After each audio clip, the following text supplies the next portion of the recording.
हाथरस शहर को उद्योग की नगरी के नाम से जाना जाता था। अब बदलते परिवेश में हाथरस पुनः पुरातन स्वरूप में लौटता हुआ नजर आ रहा है।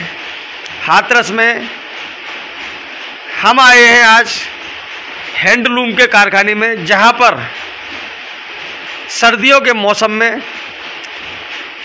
रजाई तैयार करने वाले लिहाफ व अन्य सामग्री तैयार होती है। अब होली का सीजन के साथ में अब गर्मियां शुरू होने वाली हैं, तो यहाँ पर कारोबारियों द्वारा बेडशीट तैयार की जा रही हैं, जिसके लिए पानीपत से धागा मंगाया जाता है। उस धागे से मशीनों के जरिए डिजाइनिंग वाली बेडशीट तैयार की जाती हैं और यहाँ हाथरस से गुजरात, मध्य प्रदेश सहित देश भर में आपूर्ति होती है।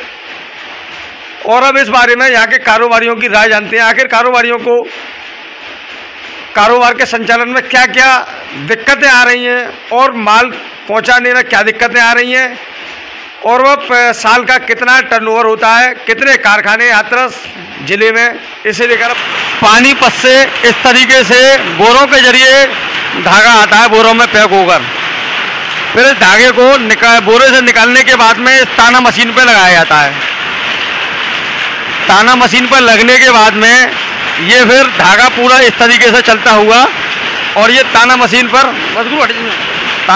पहुंच जाता है। इस तरीके से धागा यहाँ पर पूरा बंडल बन जाता है और बंडल के बनने के बाद में फिर इनको बंडलों को दो लोग पाइप के जरिए उठाते हैं और पाइप के जरिए उठाने के बाद इसको मशीन पर सेट किया जाता है। इस तरीके से ये पूरा रोल चलता है।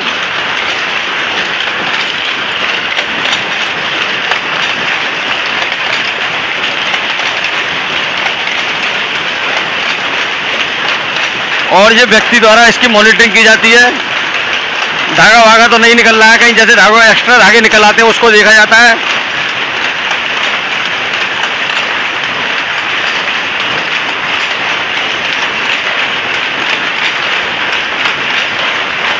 ये हैंडलूम की मशीन कही जाती है, हैंडलूम कारोबार कहा जाता है, जो हाथरस में ही होता है और इस कारोबार को माहौर समाज द्वारा बढ़ावा दिया गया है।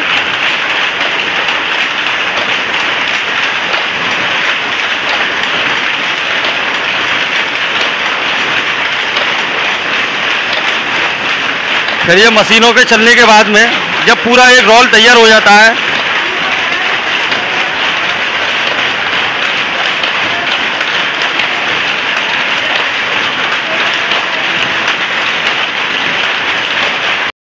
बेडशीट वगैरह में आपने डिजाइन देखी है, जो कढ़ाई वगैरह होती है वो इस मशीन के जरिए होती है। इसे बाबिन कहा जाता है, जिसमें छोटे छोटे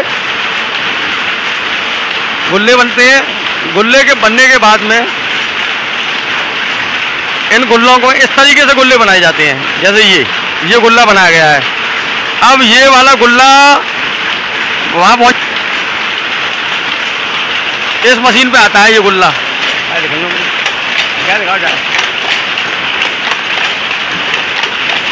फिर ये इस तरीके से देखो ये इसमें डाल दिया, जिसके जरिए ये कढ़ाई वाली प्रिंटिंग हो जाती है। ये बीच में बाबिन लगा, ये धागे का गुल्ला लगाने के बाद में इस पर जो डिजाइनिंग वाली कढ़ाई आती है ना, वो इसके जरिए आती है। देखिए ये इस तरीके से ये बाबिन है, इसको इस मशीन में डाला जाता है और इसके जरिए इस पर प्रिंटिंग वाला कार्य होता है। जैसे ये देखो ये बाबिन रखी हुई है, ये धागा लगा हुई, इसके जरिए ये अब ये सारा ये देखो कढ़ाई हो रही है इसमें, इस तरीके से कढ़ाई होती है।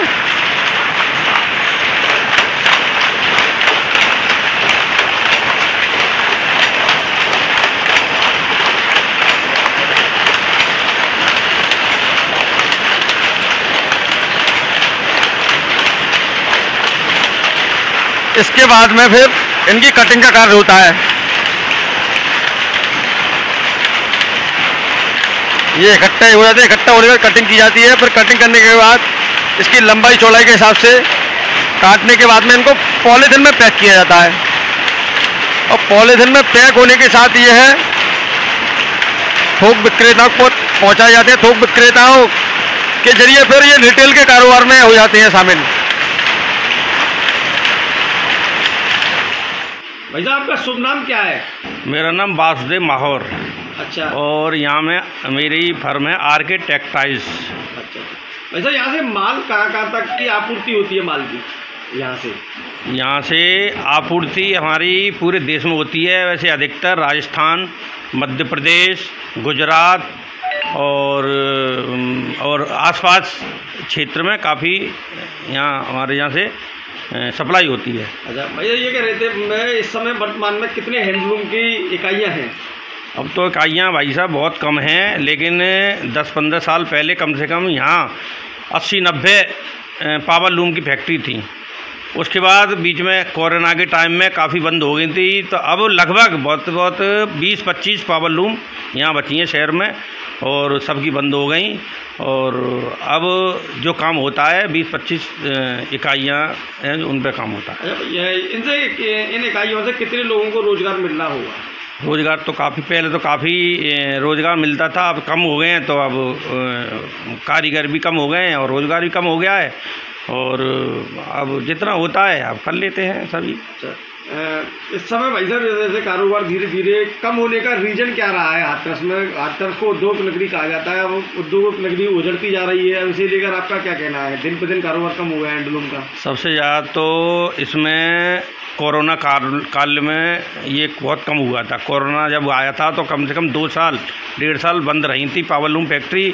अच्छा, अधिकतर ये हमारा समाज इस काम को करता है। हमारा समाज जो माहौर समाज है वो गरीब तबके का, उनके पास पैसे थे नहीं, मजदूरी पे काम करता है, और इसलिए 1-1.5 साल में उन्होंने अपनी मशीन बेच के और फिर उन्होंने अपना खर्चा चलाया, मजदूरी पे। अच्छा, तो भैया अब ये बताइए कि अब बदलते समय में पावर लूम का क्रेज़ बढ़ा है या घटा है? नहीं, पावर लूम का क्रेज़ घटा है, लेकिन जो हमारी सरकार है वो बहुत ही पावर लूम को उठाने के लिए काफ़ी मदद कर रही है, और उसको पावर लूम को हमारे जो पावर लूम व्यापारी हैं, कारोबारी हैं, उनके लिए लोन भी की व्यवस्था भी कर रखी है। अब हो सकता है ये जो लोन लेके अपना दोबारा अपना कारोबार शुरू कर दें। आपका शुभ नाम क्या है? हुसैन माहौर जी। अच्छा भाई साहब, ये हैंडलूम कारोबार के लिए कच्चा माल कहाँ से आता है? पानीपत से आता है सर। अच्छा, अपने यहाँ से हैंडलूम कारोबार के द्वारा जो माल तैयार किया जाता है उसकी आपूर्ति कहाँ होती है? ये राजस्थान में होती है, MP में होती है, गुजरात में होती है, और अब आसपास अपने EP में भी होती है। अच्छा भाई साहब, ये बताएं कि आप इस कारोबार को बिजली विभाग से या सरकार से सब्सिडी देने का भी प्रावधान था, जो मिल रही है या नहीं मिल रही है वर्तमान में? वर्तमान में तो नहीं मिले भाई। योगी जी ने तो बनारस में ऐलान कर दिया है कि किसी बुनकर का कनेक्शन नहीं कटेगा, और कनेक्शन कटता है तो उसको दंडित किया जाएगा। किसी जिले में कितने का कारोबार होता होगा लगभग भाई साहब? करोड़ों का कारोबार है हाथरस के अंदर। तो वैसे अब तो थोड़ा बहुत कम हो गया है। यदि आपको हमारा वीडियो पसंद आए तो लाइक व सब्सक्राइब अवश्य करें।